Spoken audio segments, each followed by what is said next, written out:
vais te donner ton ticket, il faudra le présenter au chauffeur du bus et là-haut sur place, tu as des guides qui t'accompagnent pour la visite audio guidée.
Les techniques de franchissement ont une place toute particulière dans l'entraînement commando, car si les cours d'eau sont considérés à juste titre comme des obstacles importants, même pour des unités dotées de moyens modernes amphibies ou poseurs de ponts, ils le sont bien davantage pour des unités qui en sont dépourvues.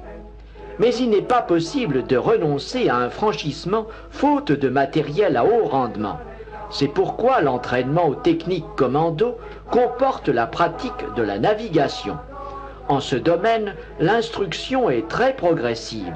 Il est en effet nécessaire de donner le sens de l'eau aux stagiaires qui, pour beaucoup, malheureusement ne savent pas nager. Il est indispensable de montrer comment les corps arrivent à flotter sur l'eau en utilisant des flotteurs pneumatiques de jour comme de nuit.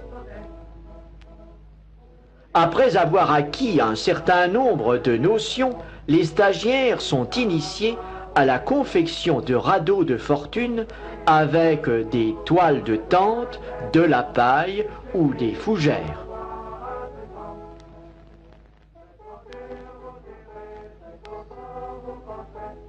Ou à l'aide de bidons.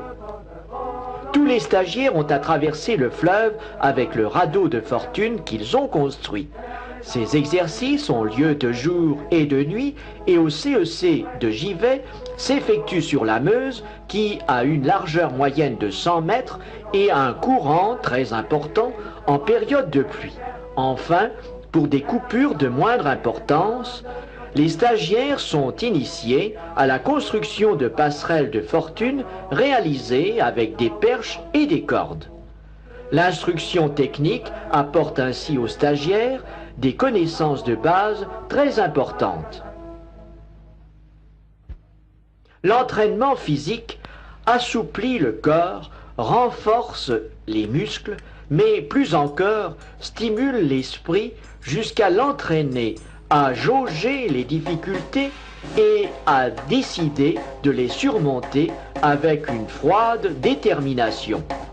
C'est ainsi qu'une large part du programme est consacrée au parcours du risque et à l'escalade.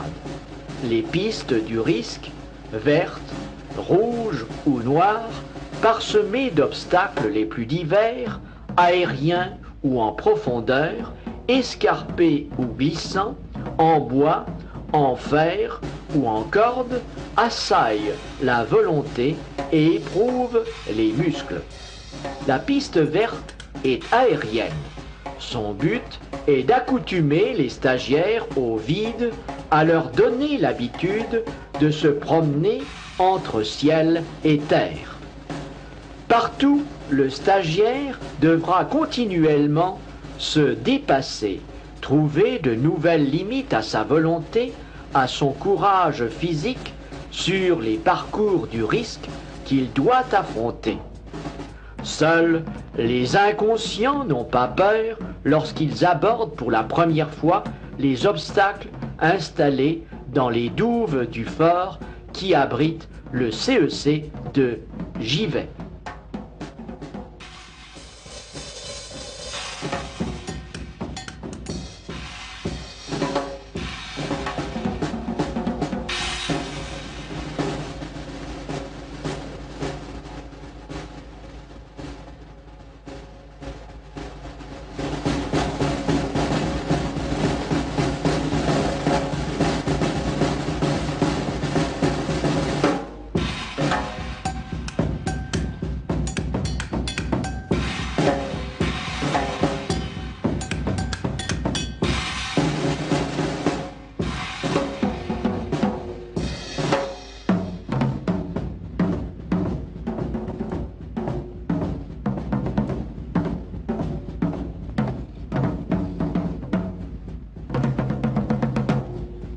Bien qu'il soit sans aucun danger, le stop-chute est le seul obstacle de cette piste verte qui soit susceptible d'effrayer certains.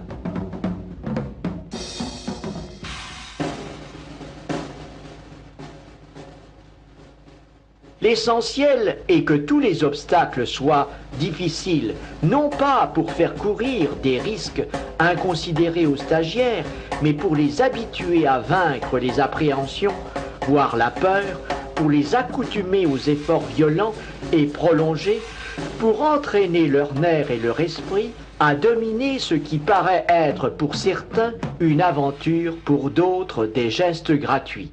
Il n'y a pas de gestes gratuits dans l'entraînement commando. Il y a des difficultés qui parsèment le programme. Elles sont là pour être vaincues par la volonté d'abord et par le corps ensuite. Le cœur bat certainement un peu plus vite qu'à l'accoutumée lorsqu'il faut se pencher sur la tyrolienne oblique.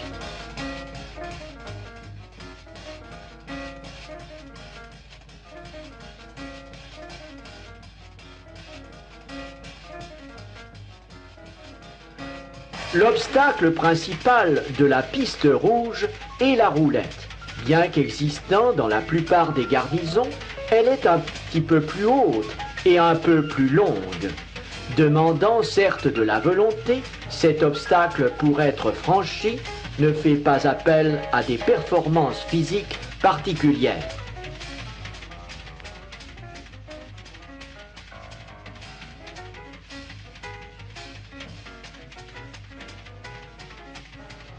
La piste noire, reconnue de jour, est parcourue de nuit dans l'ambiance de combat avec sac et armes.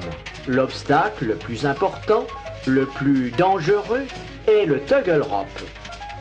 Un stagiaire bien trempé, déterminé à vaincre tous les obstacles, doit être en mesure de surmonter cet exercice très impressionnant.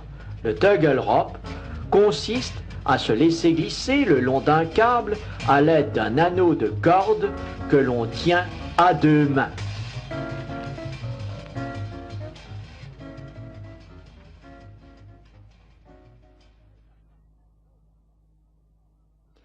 Après avoir franchi les différents obstacles de cette piste noire, le stagiaire termine le parcours en passant sur le pont de singe, enjambant une douve de 25 mètres de profondeur.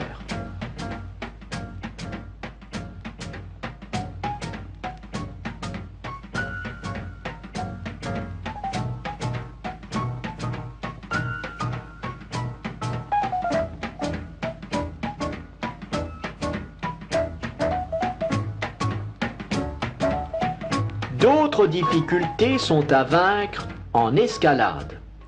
En 13 heures de jour et 2 heures de nuit, le CEC, bien que n'étant pas une annexe d'école de haute montagne, donne aux soldats, aux combattants, tous les éléments pour lui permettre de franchir tous les obstacles naturels du terrain. Certes, les méthodes sont parfois différentes de celles employées par les unités alpines. Cependant, les stagiaires apprennent à vaincre les obstacles aux difficultés croissantes, à ne pas être neutralisés devant un mur.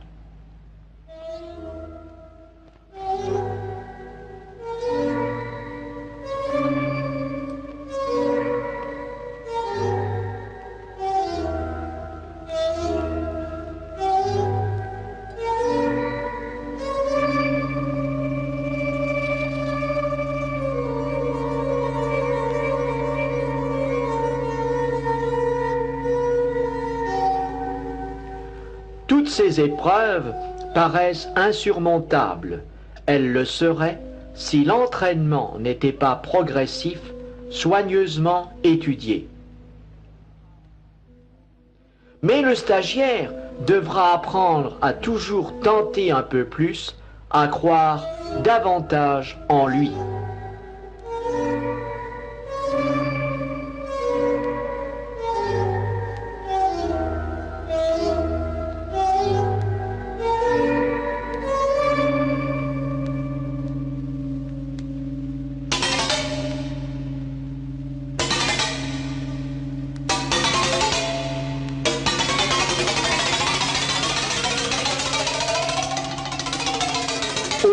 à mesure de l'instruction, les hommes acquièrent des notions telles qu'elles leur permettent de faire l'escalade avec sac et armes de la grande falaise au bord de Meuse avec une descente en rappel de 50 mètres.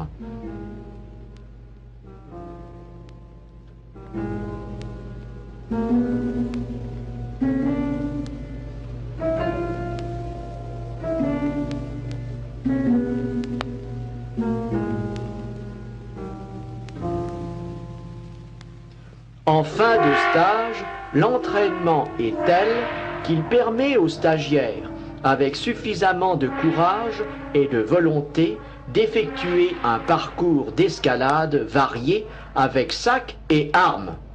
En fin de compte, le jeune homme doit être en mesure de se battre et de vaincre un ennemi éventuel. S'entraîner à vaincre un ennemi, voilà l'objet du dernier groupe d'activités qui, en fait, s'intègre parfaitement au programme par une imbrication intime avec les autres formes de l'entraînement. L'entraînement aux exercices de combat, au CEC de Givet, est déplié de toute considération d'ordre tactique. Il se limite à des exercices de mécanisme de combat où chaque équipe de quelques hommes doit remplir une mission dans le cadre de la section. Les exercices de combat dans les localités particulièrement difficiles à faire exécuter à nos jeunes appelés trouvent leur place au village de Charlemont, reconstruit sur ses ruines de 1914 par les cadres du CEC de Givet. Ainsi, dans un vrai village, les stagiaires étudient les techniques individuelles de base, puis les mécanismes de la progression particulièrement délicate dans une localité. Enfin, chaque section exécute une manœuvre type au rythme du combat.